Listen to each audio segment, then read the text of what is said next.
ദുരന്തങ്ങളിൽ മരിക്കുന്ന മനുഷ്യരെ പോലും വെറുതെ വിടാത്ത മനുഷ്യ മൃഗങ്ങളുള്ള നമ്മുടെ നാട്. 300 പേർ മരണപ്പെട്ട വിമാനാപകടത്തിൽപ്പെട്ട് മരിച്ച നമ്മുടെ ഒരു മലയാളി പെൺകുട്ടിയെക്കുറിച്ച് ഒരു തഹസിൽദാർ പറഞ്ഞ ഈ വൃത്തികെട്ട വാക്കുകളാണ് നമ്മളെ വേദനിപ്പിച്ചത്. വിമാനാപകടത്തിൽപ്പെട്ട് മരിച്ച രഞ്ജിത എന്ന സ്ത്രീയെക്കുറിച്ച് ഒരു മാനസിക രോഗി സോഷ്യൽ മീഡിയകൾ വഴി പ്രചരിപ്പിച്ച അപവാദങ്ങളെക്കുറിച്ചാണ് ഞാനിന്ന് ഈ പറയുന്നത്. ആ പെൺകുട്ടി പാട്ട് പാടുന്നത് നമുക്ക് കേൾക്കാം.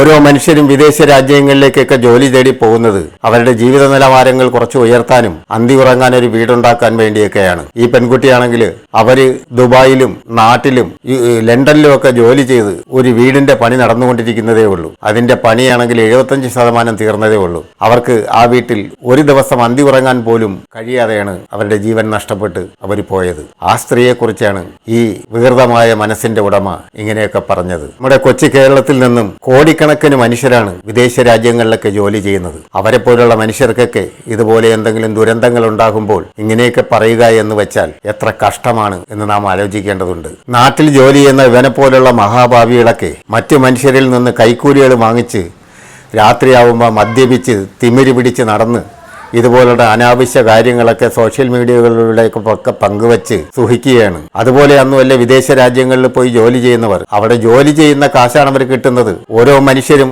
8 മണിക്കൂർ കഴിഞ്ഞ് വീണ്ടും 8 മണിക്കൂറുടെ ഓവർ ടൈം ചെയ്തൊക്കെയാണ് ആ രാജ്യങ്ങളിലൊക്കെ അവർ പിടിച്ചു നിൽക്കുകയും അവർ സാമ്പത്തികമായിട്ട് മുന്നോട്ട് വരികയൊക്കെ ചെയ്യുന്നത്. അതൊന്നും ഈ വിവരം കെട്ടവനെ പോലുള്ളവർക്ക് പറഞ്ഞാൽ മനസ്സിലാവില്ല. ഇവനെ പോലുള്ളവന്മാർക്ക് വിദേശ രാജ്യത്തൊക്കെ ജോലി ചെയ്യുന്നവരെ കുറിച്ചൊക്കെ പുച്ഛമാണ്. കാര്യം വിദേശ രാജ്യങ്ങളിലൊക്കെ ജോലി ചെയ്യുന്നവർ കൈക്കൂലി കൊടുക്കാൻ തയ്യാറാവില്ല. അതൊക്കെ തന്നെയാണ് യുവന്മാരുടെയൊക്കെ പ്രധാന പ്രശ്നങ്ങളും.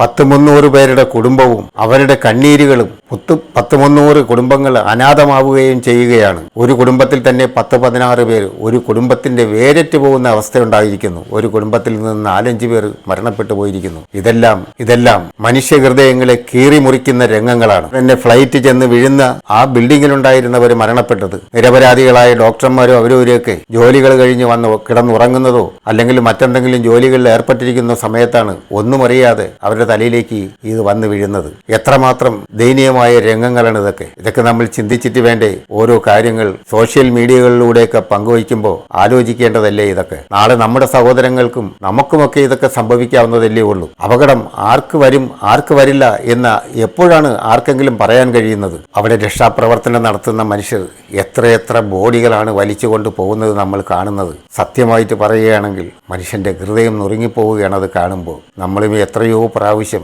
ഞാനാണെങ്കിൽ മിനിമം 1000-ൽ കൂടുതൽ യാത്രകൾ നടത്തിയിട്ടുള്ള ഒരാളാണ്. അതൊക്കെ കാണുമ്പോൾ നമുക്ക് മാനസികമായി വളരെയേറെ വേദന തോന്നുകയാണ് നമുക്കും.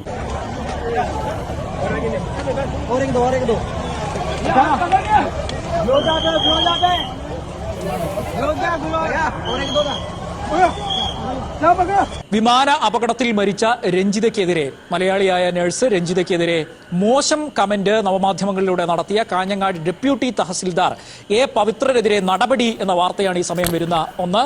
എ പവിത്രനെ സസ്പെൻഡ് ചെയ്തു. പവിത്രനെതിരെ കേസെടുക്കും എന്ന് പോലീസ് വ്യക്തമാക്കുന്നു. നിയാസ് റഹ്മാൻ കൂടുതൽ വിവരങ്ങൾ നൽകാനായുണ്ട്. നിയാസ്, ഇയാൾ എന്താണ് മോശമായി പറഞ്ഞത്? ഇപ്പോൾ നടപടികൾ എവിടെ വരെ എത്തി?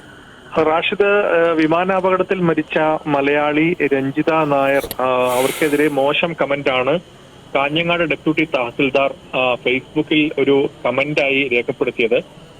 നായർ സ്ത്രീകളുടെ പാരമ്പര്യം തനിക്ക് അറിയില്ലേ എന്നതടക്കമുള്ള ഒരു അധിക്ഷേപ പരാമർശങ്ങൾ, ജാതി പരാമർശങ്ങളൊക്കെ തന്നെ ഇവർ ഈ ഡെപ്യൂട്ടി തഹസിൽദാർ അദ്ദേഹത്തിന്റെ പദവിക്ക് നിരക്കാത്ത രൂപത്തിൽ തന്നെ ഫേസ്ബുക്കിൽ എഴുതിയിട്ടുണ്ട്.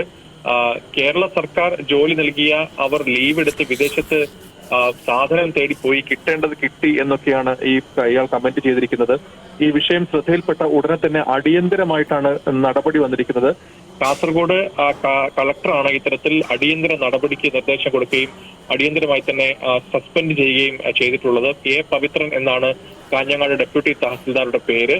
42 വർഷമായി സ്ഥിരമായി ഫ്ലൈറ്റ് യാത്ര നടത്തുന്ന ഒരാളാണ് ഞാനും. നാളെ നമ്മളെപ്പോലുള്ളവർക്കും ഇതുപോലെ എന്തെങ്കിലുമൊക്കെ സംഭവിച്ചാൽ ഇതുപോലുള്ള സാമൂഹ്യ വിരുദ്ധരും മനസ്സിൽ കുഷ്ഠരോഗം പിടിച്ചവന്മാരും ഇതൊക്കെ തന്നെയല്ലേ പറയുക. പ്രവാസികളുടെ വേദന മനസ്സിലാക്കാൻ കഴിയാത്ത ഈ പന്നിയെ ഒരു കാരണവശാലും ഇനി ഡ്യൂട്ടിയിൽ തുടരാൻ അനുവദിക്കരുത് നമ്മുടെ ഗവൺമെന്റുകൾ. ഇത്രമാത്രമാണ് നമുക്ക് പറയാനുള്ളത്.